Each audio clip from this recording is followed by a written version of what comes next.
2029 ఎన్నికల్లో పొలిటికల్ పార్టీతో ముందు రాబోతున్నాం.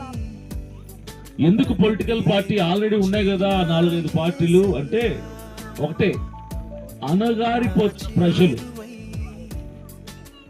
బడుగు బలహీన వర్గాలు, అణిచివేయబడుతున్న వాళ్ళ కష్టాలు వినపడినంత కనబడినంత దూరాన కూర్చున్నారు వాళ్ళు.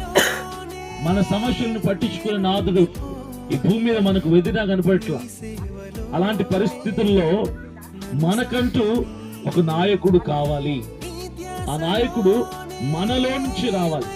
మన సమస్యలు తెలిసిన వాడై ఉండాలి, మన తరపున ప్రశ్నించగలిగిన వాడై ఉండాలి, మన తరపున పోరాడగలిగే సత్తా కలిగిన వాడై ఉండాలి అని నేను ముందుకొచ్చాను. నేనే ఎందుకు రావాలి అంటే, ఇంతకాలం ఇన్ని సంవత్సరాలు చూశాను, క్రైస్తవులలో నుంచి ఒక నాయకుడు పుట్టుకొస్తాడా అని. ఎవ్వరు రాలా.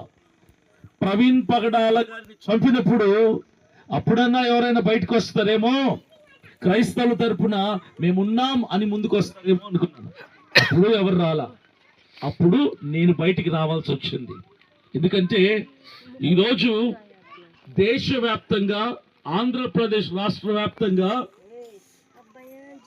ఈ ఆంధ్ర రాష్ట్రంలో హిందూ, క్రిస్టియన్, ముస్లిం అందరూ అన్నదమ్ముల్లా కలిసి ఉండాల్సినటువంటి దేశం, రాష్ట్రం. అవునా కదా? కానీ ఇక్కడ పరిస్థితి ఎలా మారిపోయిందంటే,